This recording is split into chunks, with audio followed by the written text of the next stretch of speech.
नमस्कार दोस्तों, आप सभी का हमारे YouTube channel SSC coaching centre में स्वागत है। आज मैं आपके लिए मैथ्स और रीजनिंग दोनों से रिलेटेड क्वेश्चन लेकर के आया हूं जो परीक्षा में बहुत महत्वपूर्ण है। चलिए स्टार्ट करते हैं। पहला सवाल है, किसी वस्तु को 56 रुपये में बेचने पर उतना ही प्रतिशत लाभ होता है जितना वस्तु का क्रय मूल्य है। वस्तु का क्रय मूल्य क्या है?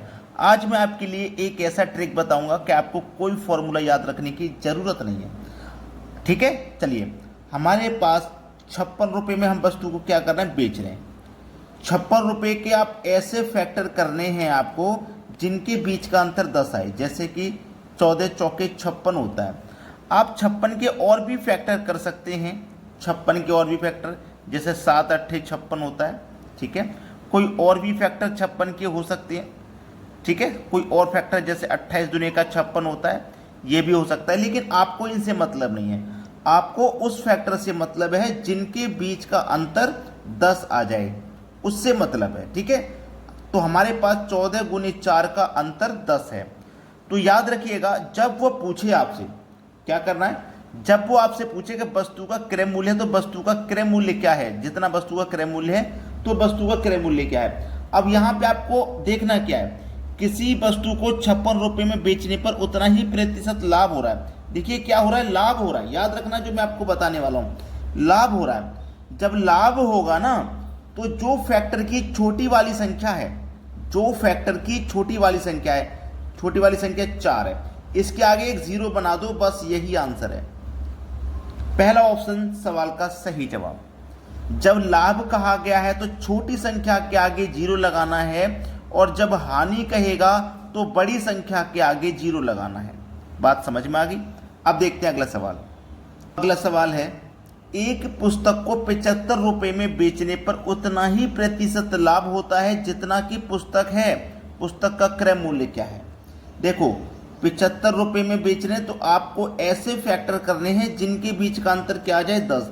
तो देखो 15 गुने 5, 15 पंजे 75 होता है, और उनके बीच का अंतर आपका 10 आ जाएगा। तो हमें ऐसा ही फैक्टर लेना है जिनके बीच का अंतर 10 हो।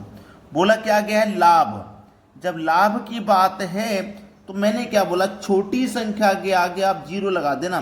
छोटी संख्या 5 थी, 15 और 5 में छोटी संख्या 5, तो मैंने 5 के आगे 0 लगा दिया।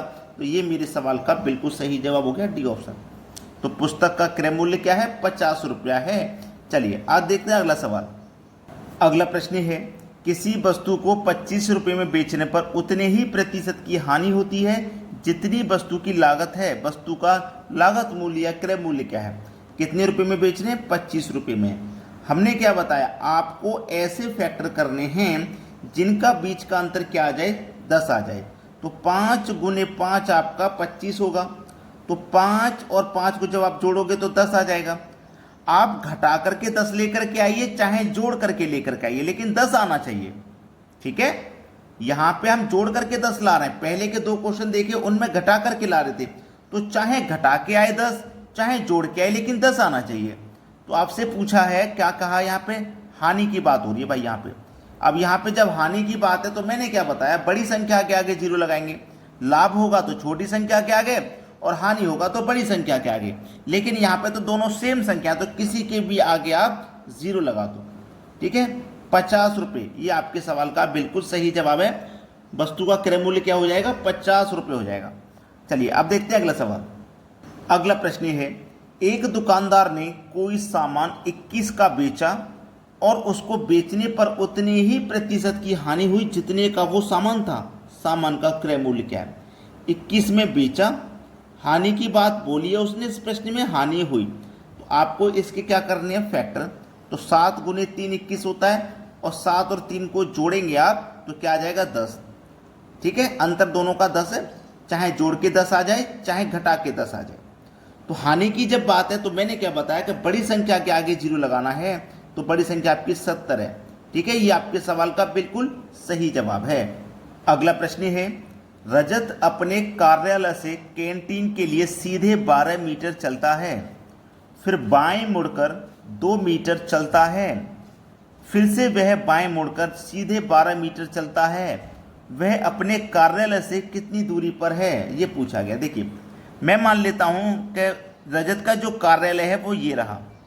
ठीक है, रजत का जो कार्यालय है वो ये है, और रजत अपने कार्यालय से कैंटीन के लिए सीधा 12 मीटर चलता है। मान लीजिए कैंटीन इधर है, ठीक है, तो इधर है वो सीधा 12 मीटर यहाँ पे चलेगा।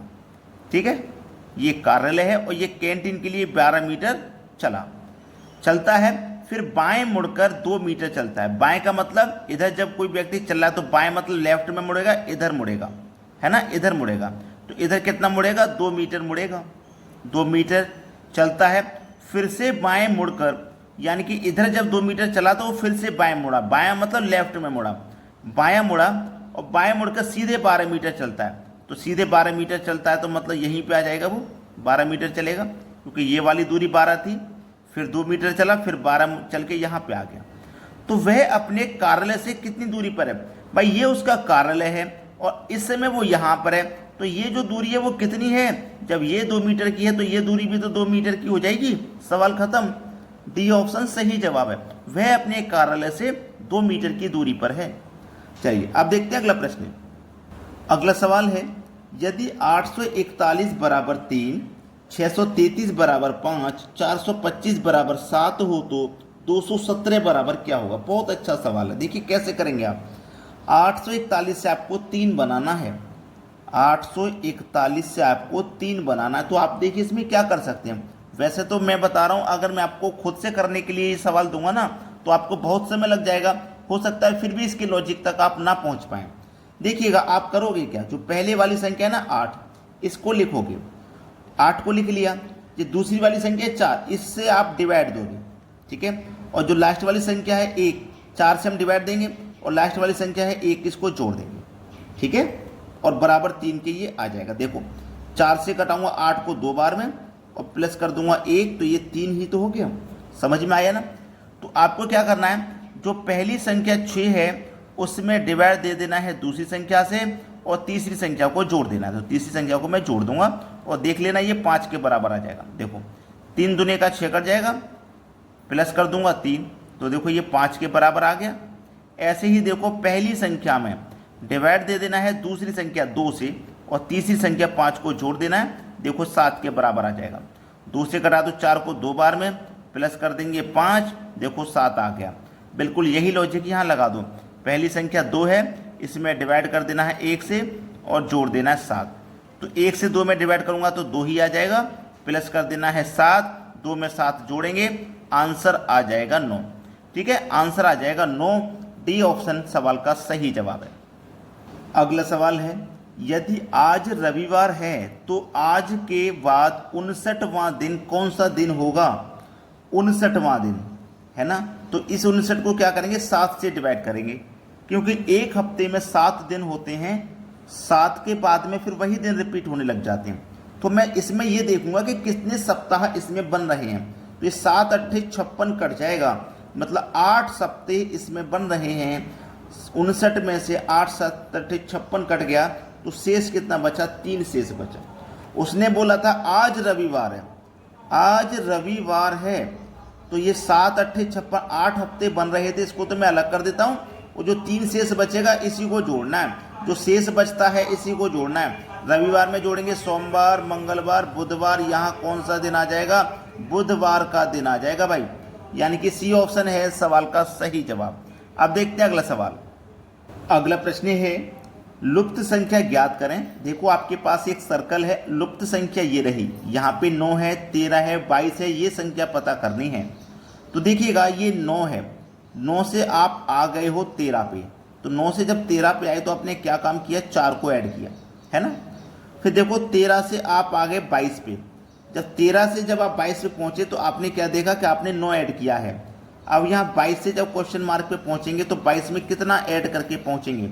देखो ये मैंने 4 ऐड किया था, 4 मतलब 2 का स्क्वायर, ये 9 ऐड किया था, 9 मतलब 3 का स्क्वायर, 2 का स्क्वायर 3 का स्क्वायर। अब हम उसके बाद 4 का स्क्वायर ऐड करेंगे जो कि 16 होता है, तो 22 में जोड़ देंगे हम 16, तो 22 में जोड़ देंगे हम 16, जोड़ दीजिए 6 और 2 8, 2 और 1 3, 38 हो जाएगा। बी ऑप्शन सही जवाब है। अगला प्रश्न है, यहाँ पे देखो 3 into 3 का सीरीज है, ये आपके पास क्वेश्चन मार्क है, ये रहा। इसमें आपको देखो करना क्या है, बड़ी संख्या तो कहीं पे है नहीं कि आप बड़ी संख्या की तरफ लॉजिक लगा के देख लें, लेकिन एक काम आप कर सकते हैं, कि 4 और 9 को जोड़ेंगे 13, 13 में 2 जोड़ेंगे 15। तो इस वाली रो का जो योग आ गया वो 15। 3, 5, 8, 8, 7, 15, इस वाली रो का योग भी 15, इसका 15, इसका 15, तो फिर इसका भी 15 ही आना चाहिए। कितना आना चाहिए? 15।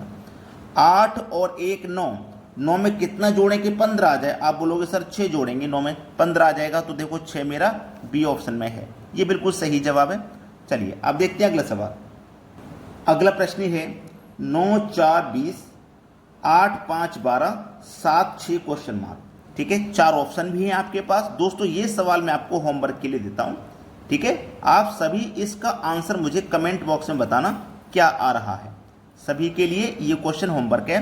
और वीडियो को अभी तक जिस भी बच्चे ने लाइक नहीं किया वो लाइक कर दें, और शेयर नहीं किया तो सभी दोस्तों में शेयर कर दें। ठीक है दोस्तों, धन्यवाद।